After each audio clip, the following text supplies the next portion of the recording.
azagananirwa nta nubwo azacogozwa nica mugongo abazimubwira nibo bazagwa niyo mpamvu tubwiye Satani ngo impamvu abantu bakerewe mu rugendo bafite kamere y'umubiri kuko za kamere yabo irarikira ibyo nibyo bibabujije ubugingo ibyo nibyo bigiye kubarimbura ibyo nibyo baciye ku ngoma ibyo ngibyo nibyo batandukanije n'Imana kuko kamere y'umubiri igukururira urupfu kamere y'umubiri ntabwo ishobora kunezeza Imana abantu bagira kamere z'umubiri abantu babarwa n'umubiri ntago banezeza Imana ariko abari muri Kristo abantu bafite mwuka wera w'Imana muri Yesu nta mahana bamo muri Yesu nta ntonganya muri Yesu nta mushiha muri Yesu nta shyari muri Yesu nta nzangano muri Yesu habamo urukundo n'ubugwaneza n'amahoro n'umugisha w'Imana n'ubugingo kubera yuko umugeze ryari yemwe mwabaswa mwe mutari kumva yemwe mwabaswa mwe Imana iravuga ni mwumve yemwe mwabaswa mwe Imana yababwiye ngo mureke ubusambanyi ni mubureke Imana yababwiye ngo muve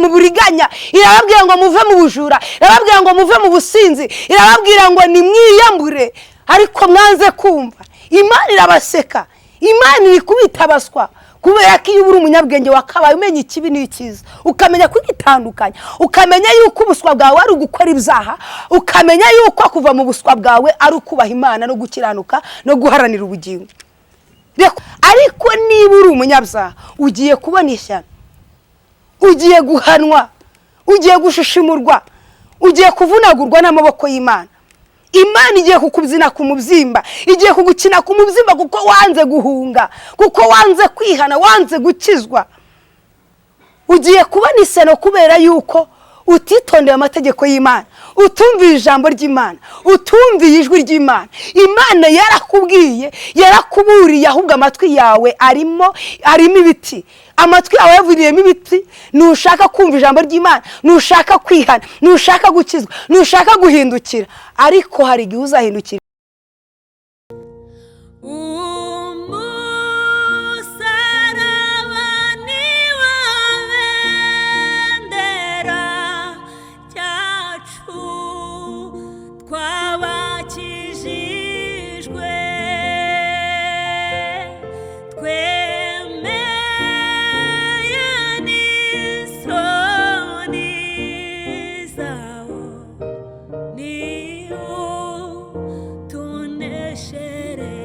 mukurikira ibiganiro byose cyo kumusaba TV ndabasuje kandi mbifurije amahoro y'Imana mbifurije umugisha w'Imana aho muherereye hose mu bice bitandukanye abaherereye ku mugabane wa Amerika Aziya Uburayi Afrika mwese turabasuje kandi tubifurije ineza y'Imana no gurirwa n'Imana kugira ngo Imana ibahe umugisha Imana ibagiye neza kandi Imana ibarengera ko kurengerwa no gutabarwa batabare buri wese imuki mutima wifuza bitewe nuko wafashe bitewe wasabye kandi bitewe nuko Imana ikubona nuko nivugira bitewe nuko Imana ikubona ko ari ijambo nasonye ngo ntago ibiryo by'abana Imana yabiha abandi nuko ndabasuje kandi mbifurije umugisha w'Imana mbifurije ineza y'Imana kandi mbahaye ikaze mu kiganiro cyacu cy'uyu munsi dushimye Imana ko iduhaye n'akanya kugira ngo tugakoreremo Imana kugira ngo tukishime ariko kandi tugaheremo n'Imana ikibayiro n'uyu umwanya Imana iduhaye kugira ngo dushakishe imirimo izaduherekeza mungera ngo shaka imirimo izaguherekeza kandi ushake urwibutso imbere y'Imana turi gushaka rero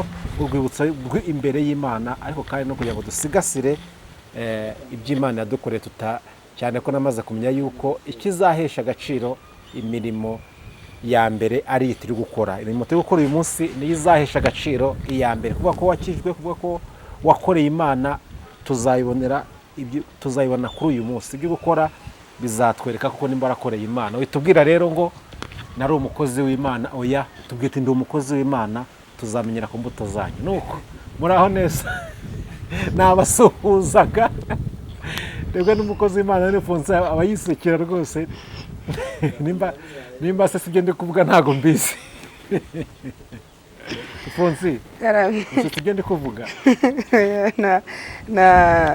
na kibazo nari mvuze ngo abantu bitubwira ngo turabakozi b'Imana ngo turaba ngaba imbuto ufite ziratubwira uwo uriho ariko nibyo buriya iyo utari umukozi w'Imana n'ubundi urishidikanye ubu nge ntabwo wambwira ngo ndi umukozi w'Imana reka ndareba ndashaka kumenya kuri umukozi w'Imana cyangwa utari bisaba ndi maso y'umwuka oya hari ibintu tubona bidasabwa amaso y'umwuka hari ibyo turebera mu mubiri buriya nutareba n'impumyi irakabakaba uzi ko ugenda wabona ihene ukamenya ko ari ihene cyangwa ukamenya ko ari ikibu ukamenya ko ari icyo utagita ukoresha amaso y'umwuka. Yego, umeze neza ariko? Meze neza, ndashima Imana cyane, nari mbakumbuye. Imana ishimwe mu kiganiro. Wari udukumbuye, natwe twari tugukumbuye, dushimye Imana ko igushoboje, kandi dushimye Imana nanone ko ari wowe ihisemo kugira ngo inyuzemo ibiryo by'ubugingo bwacu by'uyu munsi. Amen. Haleluya. Amen. Imana yakugira icyizere. Yego. Andi makuru se, ubugingo bumeze bute? Ubugingo ni buzima. Ubugingo ari aho? Yego. Ariko ntago bwabura kuba buzima kuko murasiganirwa aho Yesu ari. Yego, Imana ishimwe rero, kandi Imana iguha umugisha. Twari tumaze iminsi tutabonana, ariko kandi dushimye Imana ko igushoboje. Alphonsina uri umwe mu bakozi Imana ihagurukije muri iki gihe. Njye nita igihe kigoranye cyane, igihe kirimo umucyo wivanze n'umwijima, kandi kubitandukanye bikaba biri kugorana. Igihe intama zivanze n'ibirura, igihe intama zivanze n'imbwa, kubitandukanye bikugora bitewe n'uruhu byambaye, ni igihe kigoye cyane. Yego. Ariko hari umuririmbyi ejo bundi wamfashije ari kuririmba ngo abanjye ndabazi afite ikimenyetso, ngo ni icy'amaraso nameneye ku musaraba i Golgotha. Yongera akantu kuvuga ngo bafite ubayobora, ni umwuka nabasigiye. Yego, reka tubwire ngo bayoborwe n'umwuka w'Imana, kandi utamufite amushaka Yesu agiye kumutanga.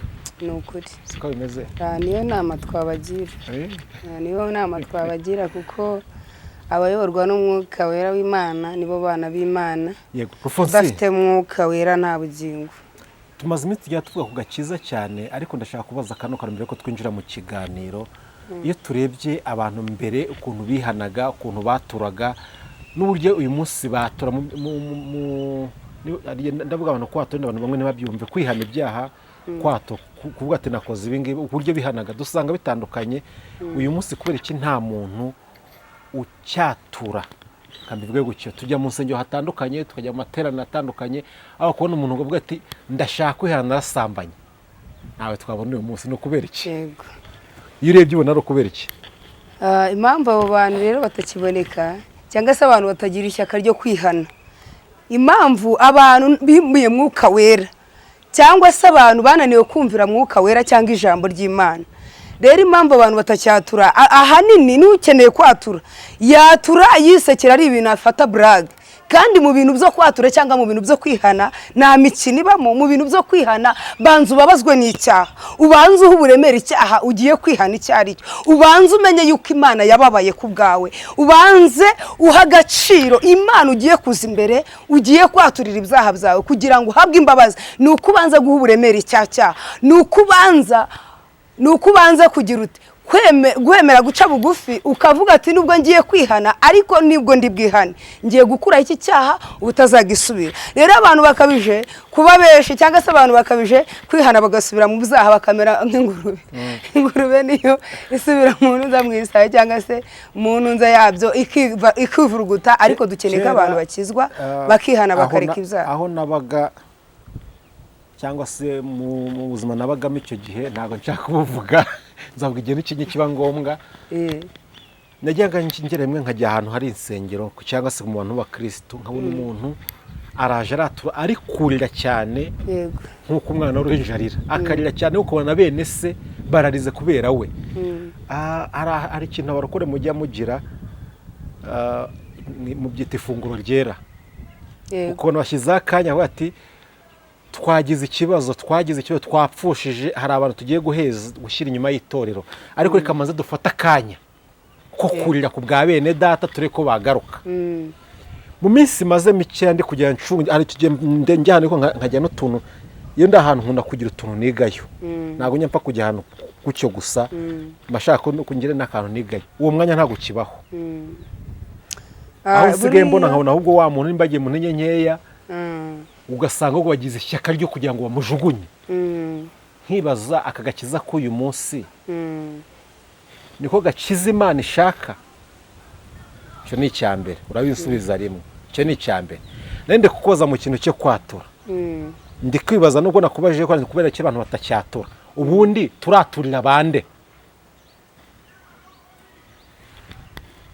ubundi mbere abantu baturaga bababajwe n'ibyaha byabo kandi bakatura barira bafite agahinda. Buriya hari ukuntu umuntu agwa mu cyaha cyangwa se agakora icyaha, yamara gukora icyaha akumva yuko yaciriwe iteka, akumva ko Imana yanamuvuyeho, kandi ko kwikimara gucumura ubwiza bw'Imana bukuvaho. Icyo gihe uba uri mu maboko ya Satani. Ariko iyo uteye intambwe ukagira uburyo bwo guca bugufi, ugatekereza ku cyaha wakoze, ukumva yuko ubabajwe n'icyaha, ukumva yuko ushaka kwihana no kugira ngo urimbure icyaha. Ubundi umaze gukura icyaha muri wowe uba ukojeje Satani isoni. Rero ugomba kwihana ufite agahinda n'umubabaro kugira ngo Imana nayo ibone yuko nibura cyaha utagikoze ari nk'akarande cyangwa se utagikoze nk'umwuga, ahubwo wenda cyane akugwiriye cyangwa se ukakigwamo bitateguwe, hanyuma bikaba ari nk'impanuka. Ukihanana umubabaro ukabwira Imana ikakubabarira. Ariko abantu benshi babigize nk'imikino, abantu benshi ntibakihana, abantu benshi bagize imitima nk'iya Farawo, barinangiye. Iyo umuntu akoze icyaha yumva ko ntacyo bitwaye, akagomeza kwikorera ibyaha uko yishatiye. Ariko ibyo ngibyo impamvu abantu bakora ibyaha ntibihane, abo ngabo ni abana bo kurimbuka. Kuko buriya iyo umwana ari ubugingo agira umwete wo kwihana, agira umwete wo gusanga Yesu. Kwatura ni ukwaturira Imana. Ntabwo njyewe umuntu nagukiza ibyaha, ahubwo wowe banza ugira akababaro k'ibyaha. Numara kugira umubabaro w'ibyaha, wizere ko Imana ariyo uri bwaturira ibyaha byawe ikakubabarira. Rero ntabwo waza kwatura ngo Rufosina ngo mbabarira, oya, ahubwo Imana iri mu ijuru ryera niyo igomba kukubabarira. Njye Rufosina, kubera yuko nahawe ububasha cyangwa se bwo kugusabira imbabazi, ndagusengera nkwingingira Imana kugira ngo ikubabarire, ikubohore, igukure urubanza rw'ibyaha. Ariko Imana niyo iragukuraho icyaha, ni nayo iri bukubabarire. None kuki mu madini yanyu mutakirizwa n'abantu baguye mu byaha ahubwo mukabishima hejuru? Ubona biterwa n'iki? Nyine mba ndeba ari ibintu byo kutagira urukundo. Akenshi ibintu bipfira mu rukundo. Iyo utababajwe na mwene so, buriya Imana irapfusha hakabura uwarira. Abantu bapfusha bakarira, ibikombe bigakomangana, ukabona abantu bacikira urondogoro cyangwa se barize ibintu byakomeye. Ariko Imana iyo ipfushije ntabwo tugira umubabaro wo kurira bene data. Ariko icyo Imana ishaka ibintu byose ni mu rukundo. Iyo ufite urukundo, mwene si yarashwe uramuheka, ukamusengera, ukamwingingira Imana, ukavuga ati Imana, uriya muntu nubwo arashwe ariko yari umwe mu bacu, mugaruze ubugwaneza. Kuko Yesu yaje gucungura abantu, Yesu yaje gukuraho ibyaha, Yesu yaje kubatura abantu. Niyo mpamvu usanga abwira abantu ngo nibihane kugira ngo babarirwe iki kimenyetso cy'amaraso ya Kristo yameneye ku musaraba cyongere kibagarukeho. Iyo umaze kwihana rero aba ari uburyo bwiza, ari inzira nziza wahisemo bwo kugira ngo wakire imbabazi z'Imana. Reka dukome urusyo ariko dukome n'ingasire. Iyo usenzuye ugacengezamo ijisho, usanga harabuze mu bitwa abakozi b'Imana, mu bitwa abantu bahamagariwe uyu murimo cyangwa se berejwe uyu murimo, habuzemo ikintu cy'ubunyangamugayo. Aho usanga umuntu mugana n'umuntu akavuga ati ningenda nkamwaturira umuntu runaka, ndagira muri quartier byagezeyo. Habuzemo kubika ibanga. Kubera iki abakozi b'Imana mutari kubikana ibanga ngo mubimva ko umukozi w'Imana ikintu cya mbere ni ukubimva? Kuki mutari kubimva? Kuki umuntu abaturaho ibyaha? Nimvuga ngo kuki abaturaho ibyaha ntumve ko ari we mbwiye, ariko mbwiye nabyumva kumva ni arimo, we ahita avuga ati uzi ko bamvumbuye nkora iki? Sibyo, ntago hano nta muntu mba ndi gutunga urutoki, nzi nuko ibyo bintu bihari. Kubera iki abantu batari kubimva ahubwo bakaba nimba nabyita imva, sinzi ukuntu nabyita, kubera iki mutari kuba bizerwa? Icyo ni ikibazo gikomeye. Abakozi b'Imana bamwe na bamwe bamaze gutakarizwa icyizere bitewe n'uko nta banga bakigira. Ariko nubwo nta banga bakigira, ubundi ubanza kumenya ngo uyu muntu kuki asanze akanyaturira. Nk'uko utangiye ubivuga ngo turi imva z'abantu. Iyo umuntu aje kukwaturira ubu bayimva ye akubitsemo ibyo bintu, ibyo byarera kwaturiye ugomba kumusabira imbabazi, kandi ntago bivuze ngo ubibike mu mutima wawe. Ntago uri akabati ko kubika ibibi, kuko na nyirabyo arabisohoye, arabijugunye. Nawe urabijugunye? Yes, urabijugunyira abantu se? ugomba kubijugunya. iyo umuntu rero akuye ibibi muri we abona imbabazi z'Imana, Imana ikabita kure. Uwabihaye, uwabyaturiye nawe akabihereza abandi. Uwabyaturiye nawe agomba kubisengera bikavaho, nawe akabisa mu mutima we. Ntabwo ari ibyiza uhunitse mu mutima wawe, nta nubwo ari ibintu byuba. Ngajya kubibwira nakatize buriya cyaro nakanubwo kimukire ko yakirirwa kuri noza.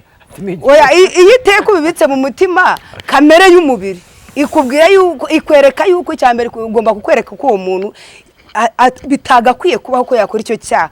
Kamere ikakwereka yuko ugomba kucyongorera runaka. Buriya iyo ikintu cyasohotse ukibwiye umuntu umwe, ubwo umenye ko kigiye kujya ahantu henshi. Niba uzi ngo ukibwiye inshuti, ya nshuti ukibwiye nayo ifite indi iri bukibwire. Ariko ikintu nabwira uyu muntu watuye, icyambere nuko abakijije ubugingo bwe. Hanyuma uyu muntu yaturiye ugiye kwamamaza ibyo umugenzi we yatuye, uyazabona ishyano kuko yirunzeho amakara n'umuriro atazabona uko acika. Ariko uyu watuye yamaze gukiza ubugingo bwe, yamaze gukira icyaha, ahindutse icyaremwe gishya. Uyu muntu rero abonye umugisha, ariko ugendanye umuvumo. Hanyuma rero umurinzi yaravuze ngo nta soni ifite uretse iz'ibyaha byanjye, nzajya nirata gusa uwo musaraba. Iyo umaze rero gukuraho ibyaha byawe, iyo umaze kwatura ibyaha byawe ukihana ukareka ibyo ngibyo ubikuweho, hanyuma ukirata umusaraba wa Kristo, naho uwo nguwo uramureka akagendana ibibembe bye. Ibi ni ibibembe aba yikururiye. Ariko umuntu nyakuri, umukozi w'Imana nyakuri, agomba kuba imva y'abantu bakeneye kwakira umwami n'umukiza. Agomba kuba imva y'abantu batuye ibyaha bashaka gukira. Niba uri muganga ugomba kuvura umuntu ukagira ibanga, ntabwo uba ukwiye kujya kumena ibanga ryo mu cyumba wagiranye na muganga. Muganga buriya agira amabanga menshi. Iyo uri mu cyumba na muganga ari kukuvura, niwe ugomba kumenya ibyawe, nta wundi muntu uba ugomba kubimenya. Ariko iyo wamaze kumena ibanga cyangwa se wamaze kuvamo umuntu, uba wabaye injajwa, uba wabaye inyombya. Ariko umukozi w'Imana nyakuri agira ibanga. Umukozi w'Imana nyakuri ayumva yuko mugenzi we atamwandagaza, ahubwo aba akwiye kumunihira, imbabazi z'Imana zikamubonekaho. Iyo umuntu yihanye akakira agakiza, nawe uba ugenewe ikamba, kuko uba umukuye mu isayo, uba umukuye muri gihenomu, umujyanye mu bugingo, umujyanye mu mucyo w'Imana. Yego, urakoze cyane. Hari umuntu yavuze ngo bareke bagende ikivunge, bareke bagende, nibagera kuri Yorodani azamuka intwari gusa. Yewe munsi naririmbye. Reka tugushimire ko tubwira abantu ngo nibongere bagiye urukundo, kandi bazirikane uko bahamagawe. Nimba haramagawe uvuga amagambo nuyakomeze, nimba haramagawe ukunda gusenga komeza usenge. Buri wese kandi aho icyo ari kubiba nicyo agiye gusarura. Buri wese arebe ibyo ari kubiba, nimba utari kubiba usanga ari kubiba bitavuga ugiye gusarura bitavuga. Reka tugushimire, twinjire mu gice cya kabiri tuvuga ngo Imana igumugisha kandi Imana igushyikire, imbaraga n'amavuta ntibikubureho. Aha twari turi kuganira ariko tunaho. Turagushimiye ko watwimanye Kristo mwiza, ubihererwa icyubahiro kandi usho kwamamara. Icyubahiro cy'abantu kiburi cyawe kiboneke mu izina rya Yesu, kuko niwe wo kubahwa. Waravuze ngo icyubahiro cyawe ntabwo uzagihundi, nta n'uwo muzagisangira. Niyo mpamvu ducishijwe bugufi, wowe ushyirwe hejuru. Mu izina rya Yesu turakwinginze gukomeze kubana natwe. Wera wa Isiraheli, uduhe kuyoborwa n'Umwuka Wera, utangirane natwe, usozanye natwe. Data wa twese, imitima iranga ikurikiranye ijambo ryawe ryera, unyemerere Mwami Yesu iri jambo ribabere inkota, iri jambo ribabere umucyo, iri jambo ribakure mu byaha, iri jambo Data wa twese ribakure mu biyobe no mu bujiji, ribakure mu mbaraga z'umwijima, ribatereke mu mbaraga z'umucyo wawe. Wera wa Isiraheli, unyemerere ushyigikire ubwoko bwawe bufite inyota n'inzara byo kumva ijambo, kuko iri jambo ni umutsima utera imbaraga. Iri jambo umuntu waririye ntagananirwa, nta nubwo azacogozwa n'icamugongo. Abazimubwira nibo bazagwa. Niyo mpamvu tubwiye Satani ngo have wabwoba we kunyihebesha, kuko twamaramaje kujya mu ijuru. Wera wa Isiraheli, ubwami bwawe nibukomeze kwamamara, kandi iyi mitima uyivure, iyi mitima uyikuremo ikibi cyose. Uwiteka nyireba ngabo, Mwuka Wera abaganirize, Mwuka Wera abacengezemo ijambo ryawe ribasha kubahindura. Urakoze Yesu, ngakomeza kudushyigikira. Turatujeho n'utuze, ukomeze kwikora nk'Imana, mu izina rya Yesu Kristo. Kristo udukomereza amaboko. Uwiteka ufungura amatwi yacu abashe kumva ijambo ryawe, ufungura imitima yacu abashe kwakira ijambo ryawe. Uwiteka Nyiringabo Imana, nyemerera Uwiteka, amatwi ari mu rupfu ntago yumva, ariko turaguhamagaye ngo ukure urupfu mu matwi yacu, hanyuma ushyiremo ijwi ryawe rituburira kandi rirangurura, ridukura mu byaha kandi rituburira. Urakoze Yesu, icyo magaritse n'imbaraga z'umwijima, magaritse gukora k'umwanzi kose, magaritse imigambi yose ya Satani. Ndakubita hasi imyuka mibi, imyuka abamedi n'abaprefi, mu izina rya Yesu Kristo. Mamagaye Umwuka Wera, mamagaye umuriro w'ijuru umanukire gutwika izi mbaraga zahagurukira kurwanya ubwoko bwawe, izi mbaraga zatuma abantu binangira imitima. Uwiteka ubabohore mu maboko y'umwanzi Satani, uko Umurinzi yaravuze ngo kandi abantu benshi cyane babohewe mu maboko y'umwanzi Satani, ngo muze twese tubasange tubashakisha umukiza. Uwiteka aba bantu bari imbere yawe wabasanga ukabagobotora mu biganza bya Satani, ukabashyira mu kiganza cyawe Yesu. Urakoze Mwami, turatuje n'utuze, komeze gukorana natwe kandi tuyoborwe n'Umwuka Wera. Ibyo waduteretsemo reka bigira umumaro kandi byubaka ubwami byubaka imitima y'abantu kugira ngo babashe kumenya aho bava n'aho bajya. Urakoze mu izina rya Yesu tubyambaje twizeye, amen. Amen. Murakoze. Kandirimba umuririmbyi niyo naririmba igitero kimwe nacyo. Genda umukristo nzahora ndiwe, mu bintu byose ngeze kugupfa. Ndi umukristo, icyo ni ikintu gihumuriza umutima wanjye, kinyibagiza n'ibyago byose, nkumva nduhuwe n'Umwami Yesu. Genda umukristo ndamutabazi, mu ntambara ndasana n'ibyaha, mfite umugaba n'Umwami Yesu, nituba hamwe nzahoranesha. Mfite umugaba n'Umwami Yesu, nituba hamwe nzahoranesha. Genda umukristo ndumukira, ndakomeje mu rugendo rwanjye. Ibyino mu isi ndabihinyuye, sigaye nifuza ibyo mu ijuru. Genda umukristo Akondo yacu iri mwiza, nta nzara ibayo, nta n'imiruho, abaho bose baguwe neza. Genda umukristo, icyo ni ikintu gihumuriza umutima wanjye, kinyibagiza n'ibyago byose, nkumva nduhuwe n'Umwami Yesu. Genda umukristo naho ndi kose, maze ninumirwa ngiye gupfa, nzagira ibyishimo bitavugwa, nzabona ihirwe ngiye mu ijuru. Nzagira ibyishimo bitavugwa, nzabona ihirwe ngiye mu ijuru. Haleluya! Imana ishimwe. Uyu muririmbyi yari yuzuye Umwuka Wera, cyangwa uyu muririmbyi yari arimo Imana kandi akorera Imana yubaha aca bugufi. Arangije aravuga ngo ngende umukristo nzahora ndiwe mu bintu byose ngeze gupfa. arangije aravuga ngo ibyino mu isi ndabihinyuye, sigaye nifuza ibyo mu ijuru. Wowe uri umukristo wifuza ibyawe, cyangwa urifuza ubutunzi bwo mu isi buzashira no kwifuza kwako. Ariko uyu mukristo muzi ukuri yabyiyumvagamo kandi yarihamirizaga kuko byari bimurimo. Yavugaga Imana imurimo kandi yavugaga ko ari umukristo azi yuko koko ari mukristo.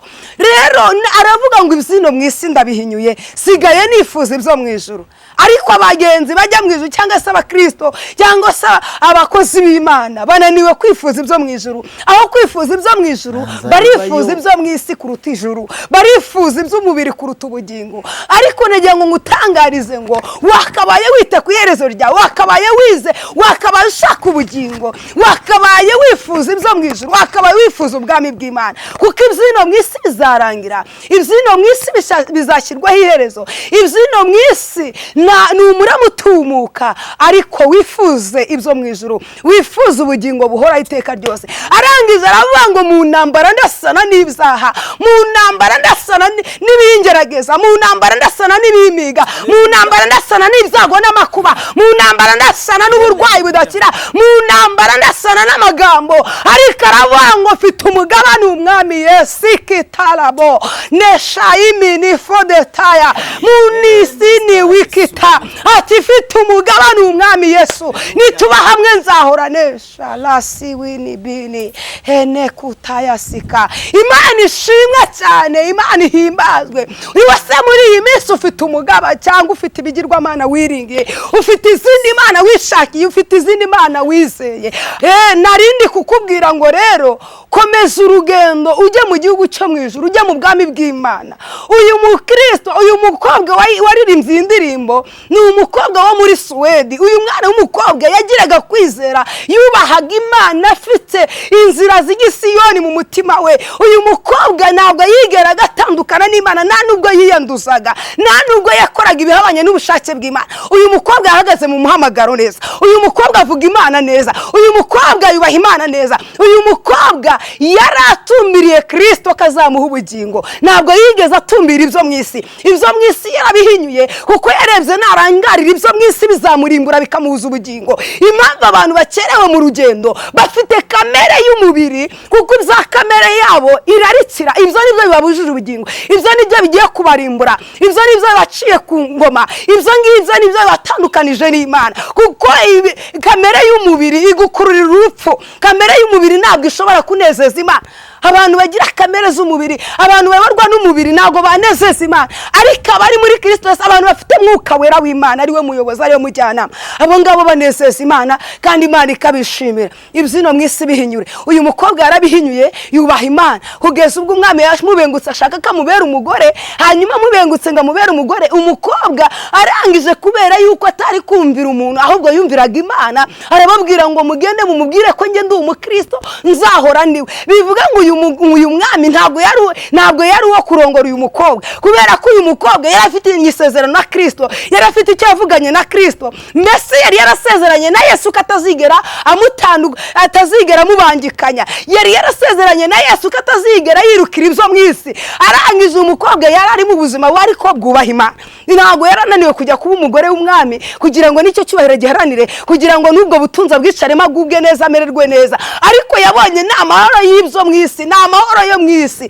Aravuga ati nge ndi umukristo, mumubwire ko ndi umukristo. Aravuga ngo mugende muhamirize umwami ko ngewe ndi umukristo, namenye Kristo, namaze guhitamo. Aravuga ngo ibyino mu isi ndabihinyuye, sigaye nifuza ibyo mu ijuru. Uwo mukobwa yagomeze guhamya Kristo kugeza ubwo apfuye, kugeza ubwo apfuye urupfu rubi, kugeza ubwo umwami atanze itegeko ryo kwicwa. Ariko yarinze apfa akiri muri Kristo Yesu. Ijambo ryaravuze ngo hahirwa abapfa bapfiriye mu mwami Yesu Kristo, kubera yuko wapfiriye muri Yesu azabaho iteka ryose. Kandi lasine kita, uyu muntu wapfiriye muri Yesu abonye ubugingo abisi bataguha, abonye ubugingo abakomeye bataguha.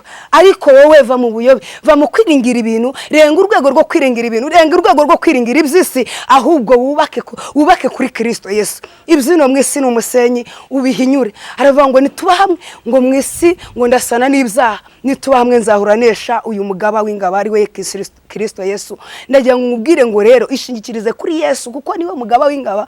Yesu niwe ufite kukurwanira akaguneshereza. Yesu niwe buhungiro bwacu. Yesu niwe bwugamo. Niyo mpamvu abantu bose, abantu bari hanze baranyagirwa, ariko uri muri Yesu naganyagirwa. Uri muri Yesu ntabwo ahangayika kuko amahoro Yesu aha abantu be ntagira akagero. Umuntu wiringiye Yesu ahabwa amahoro abisi badafite, ahabwa amahoro abantu bataguha, ahabwa amahoro amafaranga ataguha, ahabwa amahoro imitungo itaguha, ahabwa amahoro akazi kataguha. Ariko Yesu ni byose ku muntu umufite, ntacyo yabasha gukena. Imana itugirire neza kandi Imana idushyigikire. Kadusomere ijambo riri muri Yesaya. Yesaya ibice 3 umurongo wa 10 haravuga ngo muvuge ko abakiranutsi bazagubwa neza kuko bazatungwa n'imirimo y'amaboko yabo, ariko umunyabyaha abonye ishyano azagubwa nabi kuko azahabwa ibihembo by'ibyo yakoze. Imana itugirire neza cyane. Ijambo ratubwiye ngo nimuvuge ko abakiranutsi bazagubwa neza.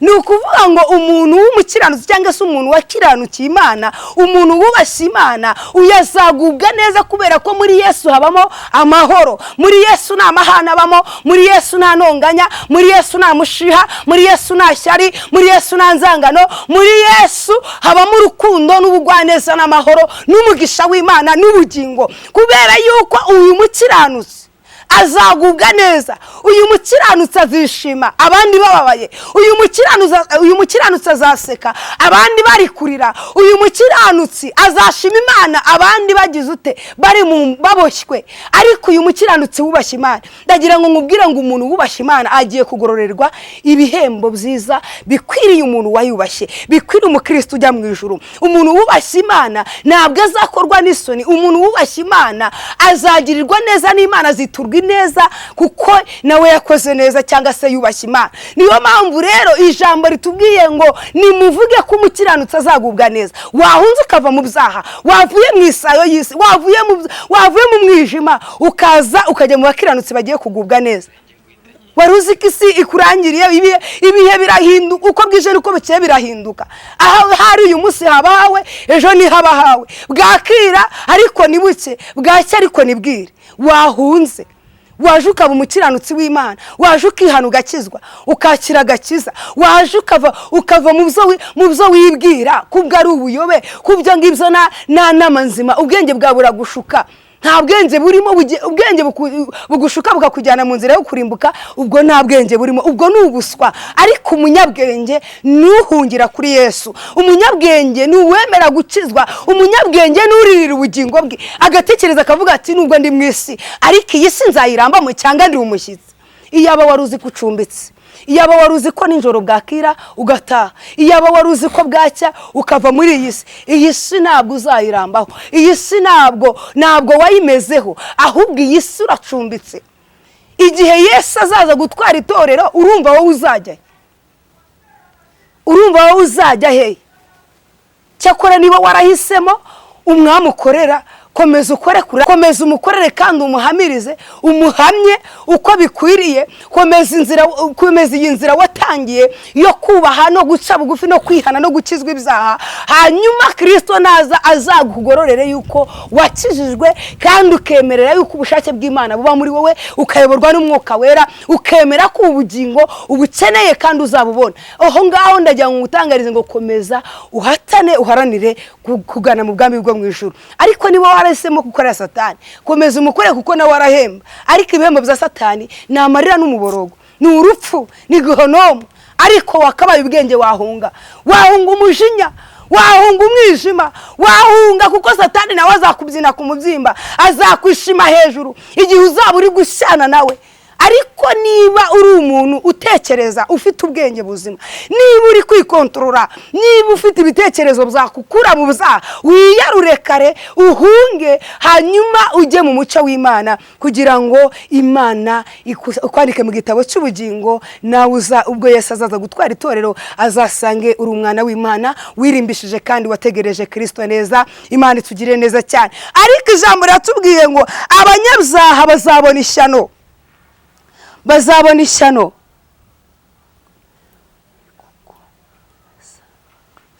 kuko bazahabwa ibihembo bakoreye.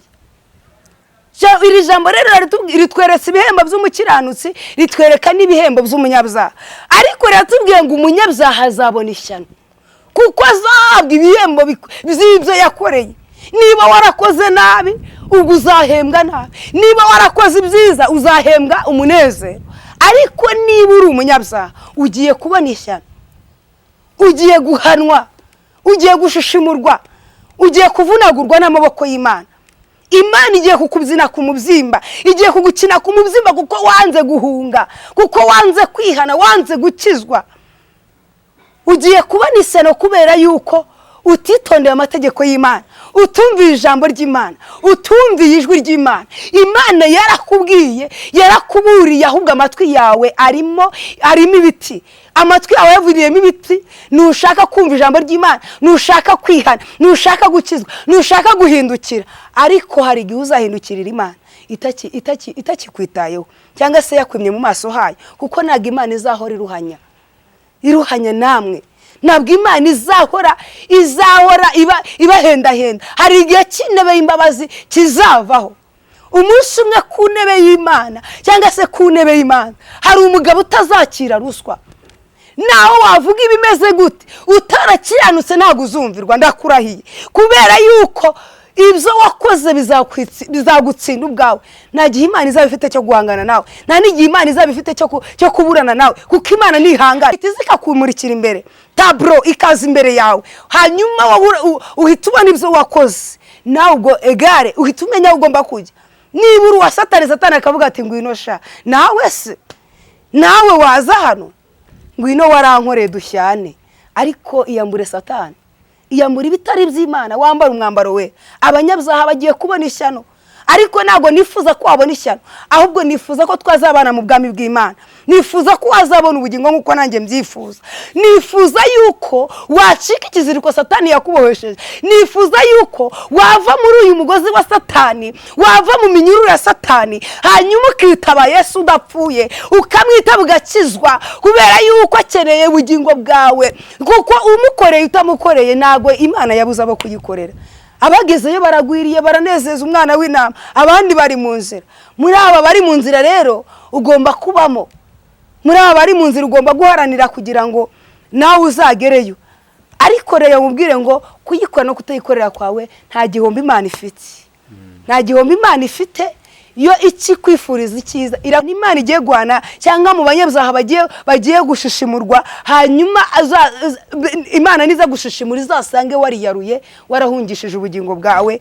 Imana itugire neza cyane, kandi Imana idushigikire. Uwiteka naturengera, twambika imbaraga zo gukiranuka. Nagira mu mabwire ngo mwe kubombekereza icyaha, mwe gutinda mu byaha, mwe kumva ko muryohewe n'ibyaha. Icyaha kirakuryohera ariko kikuzanira urupfu no kurimbuka. Satani ahemba nabi, nubwo ukora ibyaha wishimye unezerewe, ariko nyuma y'icyaha ni amarira.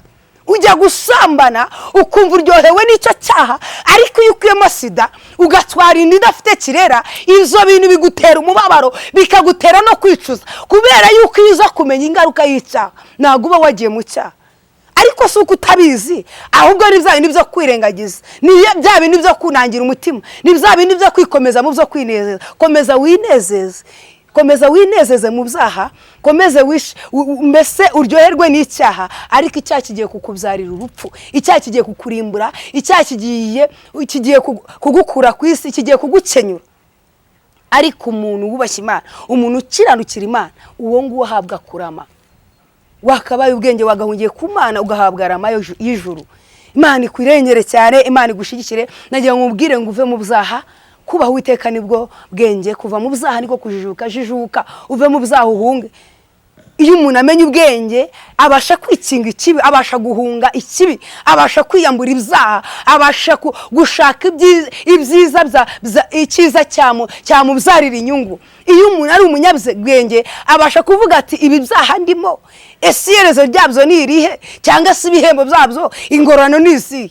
Iyo amaze kumenya yuko Satani nta cyiza ahemba, ahita ahunga akajya agahungira kuri Yesu.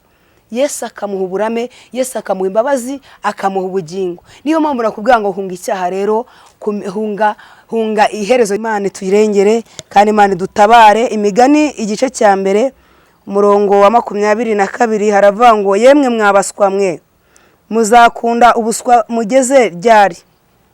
Ijambo ratubwira ngo yemwe mwabaswa mwe muzakunda ubuswa mugeze ryari.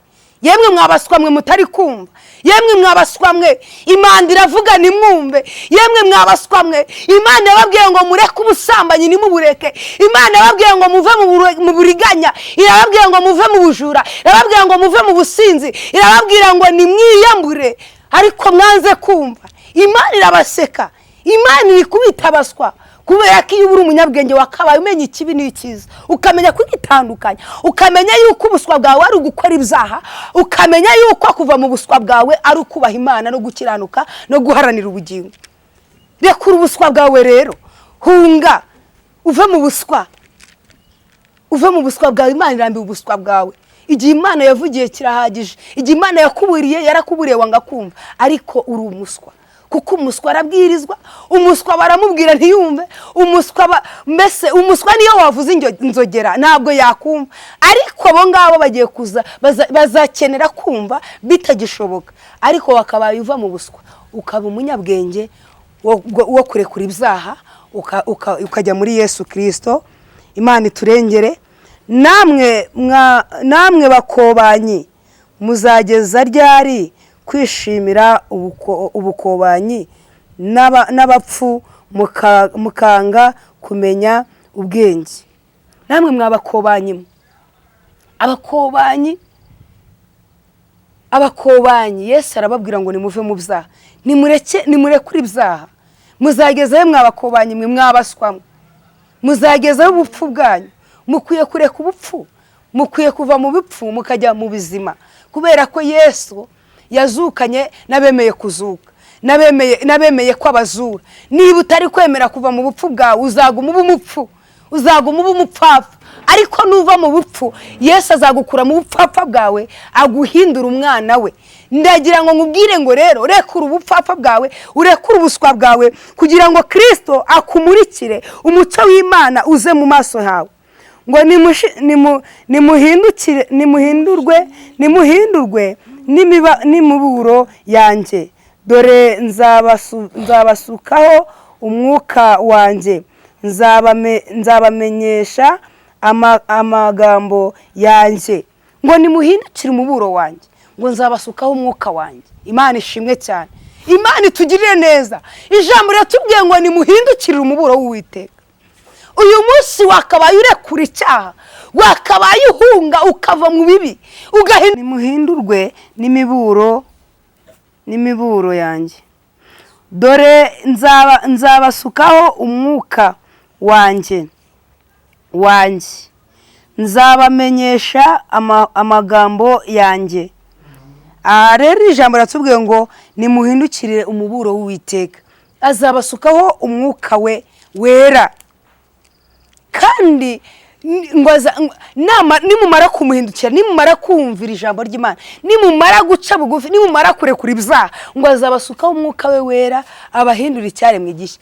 Ese waba ushaka gukizwa? Waba ushaka ko umwuka wera kuzaho? Waba ushaka ko nona Uwiteka guhindura icyaremwe gishya? Waba ukeneye ko umuburo w'Uwiteka waba kugeze ukagira aho gukura cyangwa se ukaguhindura? Uyu munsi uce bugufi ubwira Imana ngo Mana, numvisha umuburo w'ijambo ryawe, nange sukaho umwuka we wera kubwo ko nemeye guca bugufi, hanyuma mpinduka icyaremwe gishya. Mwuka wera nagusukwaho urahinduka icyaremwe gishya, urahinduka umwana w'Imana. Imana itugire neza cyane kandi Imana iturengere. Ngahubwo mwahinyuye inama zanjye zose no kubacyaha kwanjye ntimubyitaho. Imana iturengere.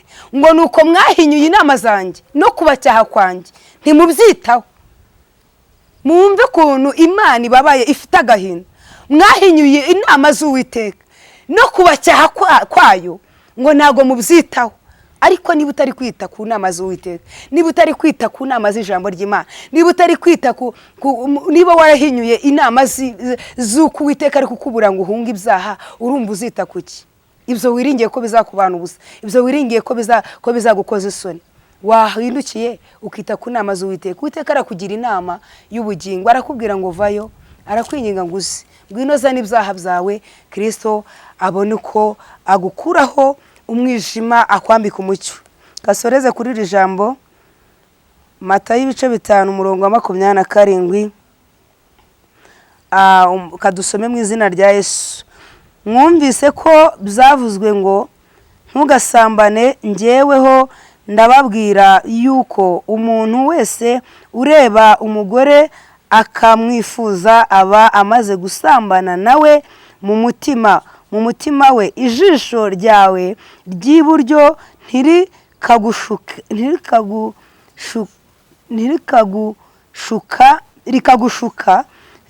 rikakugusha, urinogore urite kure. Ibyiza ni uko wapfa ijisho rimwe biruta ko umubiri wawe wose wajugunywa muri gihonomo. Imana itugirire neza cyane. Ijambo ratubwiye ngo mwumvise ko byavuzwe ngo ntugasambane. Ijambo ratubwiye ngo umuntu wese ureba umugore wa mugenzi we cyangwa se umugore wese wabona ngo ukamwifuza ukamurarikira, muri wowe umaze gusambana, muri wowe umaze kugwa mu cyaha, mu mutima uba wagikoze. Ariko ngo ibyiza wanogoramo ijisho, iryo jisho rishaka kukujyana muri gihonomo. Iryo jisho rikwereka yuko wararikira umugore wa mugenzi wawe, iryo jisho rikwereka yuko utanyurwa n'umugore washatse, iryo jisho rikwereka ko utanyurwa n'umugabo washatse, ngo rinogoremo. Ntabwo ari ukufata icyuma ngo urikuremo imbone nkubone, ahubwo rinogoremo mu buryo bw'Umwuka Wera. Gira ibintu wima amaso, gira ibintu